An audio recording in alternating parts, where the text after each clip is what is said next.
Welcome to the Voices of Young People podcast, brought to you by Springtide Research Institute. In each episode, we hear directly from young people as they respond to our research and share about the issues impacting their lives. As sociologists and researchers, we see a new story unfolding for young people, one that moves beyond traditional institutional boundaries and requires careful attention to the inner and outer lives of emerging generations. At the intersection of being and becoming, it's the Voices of Young People. Hi everyone, Josh Packard here, Executive Director of Springtide Research Institute. This is Season 3 of the Voices of Young People podcast, and this might be my favorite season ever. We're doing this in conjunction with our State of Religion and Young People 2020 report, which I encourage you to download. You can find it on our website. It's been made free thanks to a generous donation from a foundation. And the reason this is my favorite is that in each of the episodes for this season, you're going to get to hear directly from young people about, what they believe in, what their behaviors are around those beliefs, how they impact their lives. And we're doing it we're doing this all without the voice of an interviewer on the podcast. It's just directly from their mouths into your ears. In this episode, Kaiya offers a glimpse into some of the questions that she's holding on to as a college student, deconstructing ideas from her upbringing in the LDS Church and how she still finds meaning in seeking to connect to something bigger than herself. Let's give it a listen.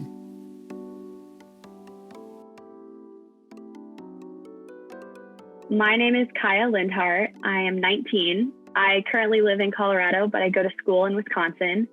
I am going to school to study public health with a political science minor, and I'm doing gymnastics while I'm at school there. I compete on the gymnastics team, so that's one of my big loves in life, and I'm really excited to start. As of right now, I don't identify with any particular religion or traditional faith. I would describe my spiritual identity as someone who has seen the dangers of a very strict, organized religion. But I do believe that there's a higher power, and I'm not exactly sure that I know what that is yet, but I believe in miracles and things like that. I don't think we should constantly leave those unanswered questions, just leave them unanswered because God has those answers or someone has those answers. I think it's important to recognize that sometimes those questions, those unanswered questions, for example, like what the meaning of life is, or why does bad things happen to good people? Why do bad things happen to good people? I think maybe those unanswered questions are meant to teach us a lesson or teach us something about ourselves that we didn't know. And there's going to be different answers for every single person. I guess when I think of a higher power, I originally think of the bearded white man coming down from a shining cloud. It's probably from my years growing up in the LDS Church because the pictures of God and Jesus were plastered everywhere. And I don't know that that's necessarily true, but I don't know that it's false. I think God, man or woman, I like to picture them as someone who knows every single little thing about every single person in a deep way that nobody else can. And they know the tiny little quirks and things about you. They just will never judge you for it.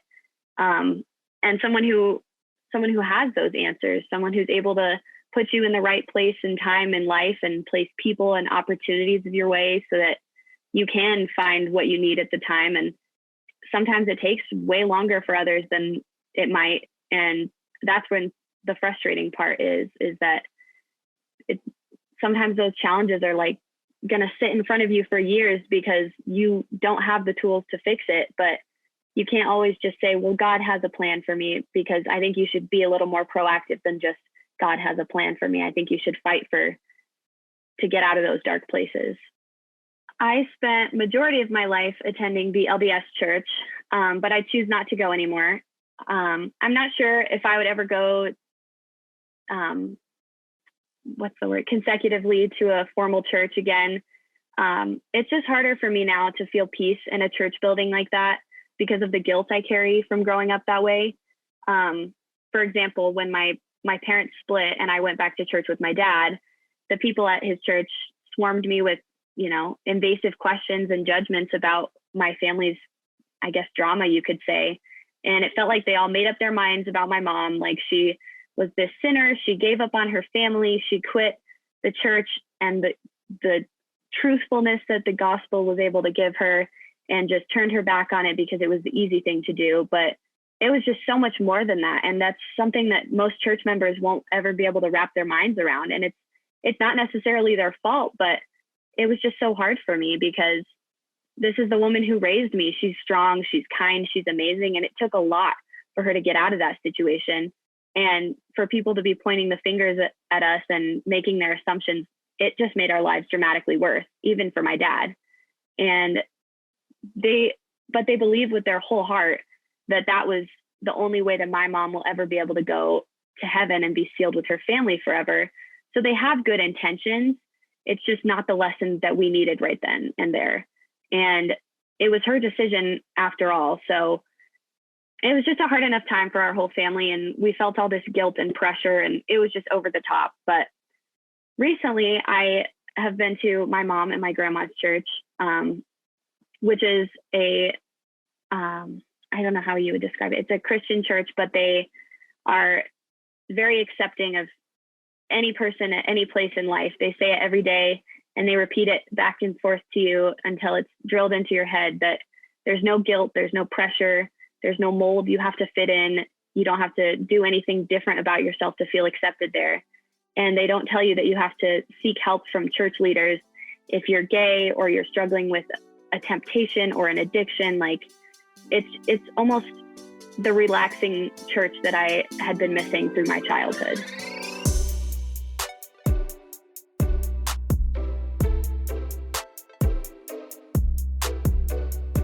I don't know if I've ever experienced a spiritual moment per se, as I'm not entirely sure what it means for me yet, but an experience that does come to mind, which feels like almost like an intimate, bonding moment, is when my brother and sister and we were sat down and my parents told us they were divorcing. And so that was like a hard pill to swallow for us. But we went down in the basement, and my parents were upstairs dealing with something, and we all just sat there and we cried and we hugged each other, and it was the closest I've ever felt to my siblings. And it was just a reminder that even though this is really hard on our family and there's so much going on right now, I've never felt closer to my siblings, and I felt safe and I felt comforted. And I would describe that as a spiritual moment because somebody was there to have my back, and there was no brick walls of condition. There were no sort of sacredness, but our connection to each other was deeper, and perhaps the divine or the higher power was with us there.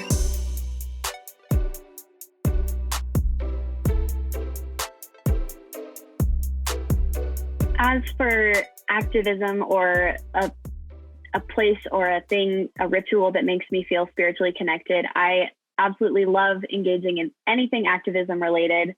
I feel very passionate about a lot of social issues, especially right now. And I think it's because you feel connected to something bigger than you. I think it's bonding together with these people, and you're all trying to gain something for the disenfranchised or the underprivileged. And that's exactly what I think God or the higher power would want us to do. And so I think that's why it might feel spiritual for some people. But and I do want to work with the underprivileged one day. I want to be part of that public system that helps the people who can't necessarily help themselves. And I've been heavily involved in the Black Lives Matter movement recently. We were able to host a car wash at my house, and we raised over $400 for the organization. And I go to Pride festivals every year. I'm always involved in anything LGBTQ related. I have a giant Pride flag that I hang up in my room, and I love just feeling part of that community because nobody is judging each other and nobody is trying to one up each other necessarily. And I also love just being in the gym and feeling like I'm using my body to do amazing things. And I've worked so hard my whole life, and now I'm finally able to compete college gymnastics. And so it's this moment before I compete at every meet, I just am grateful that I was able to make it this far, because gymnastics is such a hard sport. And anytime I can do community service, whether it's for my team and it's required or it's not, in high school and in my first year of college, I've done a lot of community service and tried to help where I can. It just helps me feel like I'm doing something right.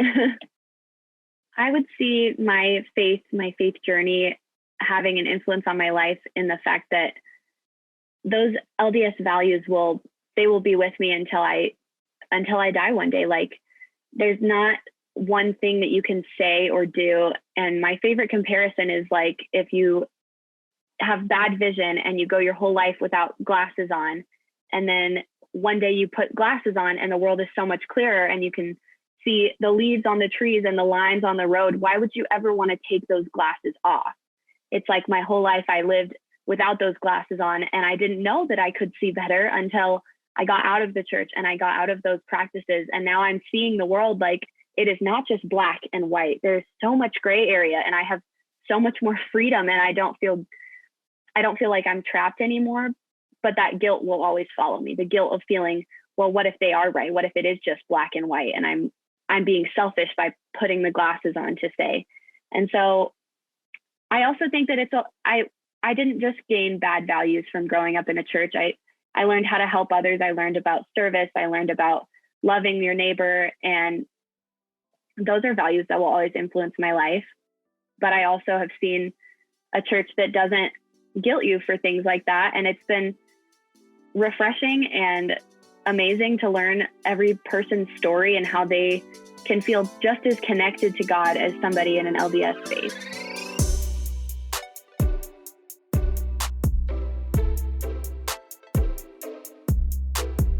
My family, including my mother and my grandma, are two very big role models in my life, and they have both constantly reminded me that no matter what faith I pick, no matter what decisions I make, they have my back. And my dad loves me equally as much as them, but the decisions that he makes are what he thinks are best for me, because he truly believes that if I don't follow his path, I won't be able to see him in the afterlife. And it's a terrifying thought, but it's not one that I let myself go to anymore.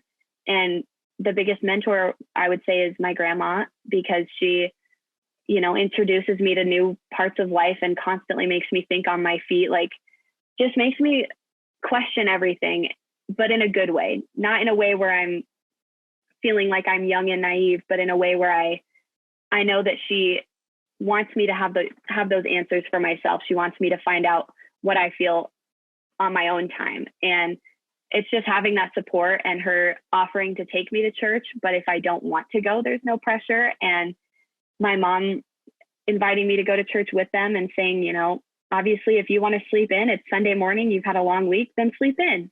I don't think God's going to love you any less. And I agree with that. And so it's been really helpful.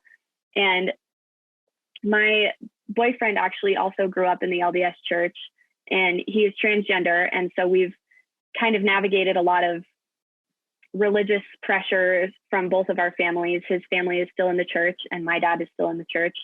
So we've done a lot of like soul searching together and figuring out, yes, there can be a God, but no, we don't have to view this as such a bad thing. You being transgender is who you are. That's how God made you. And that's acting on that, or whatever you want to call it, living in your true life is not going to make you less of a person. It's not going to make you less human, less valuable in life. And so it's been amazing just meeting somebody who knows the history of the church and knows how hard it can be growing up in the church, but that we were both able to find out who we are on our own time. And now we both don't go to church, but we get those reminders from our families, but we're able to enjoy our time together and not worry about that.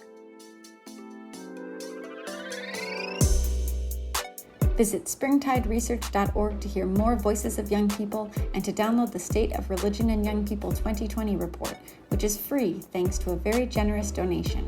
Today's show was produced by Marta Abuaji and TJ Birnbaum, with original music by high school student Christian Unthank.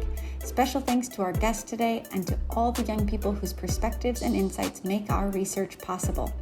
Remember to find us on social media at We Are Springtide and share your own story with the hashtag ShowUpForYoungPeople. Thanks for listening.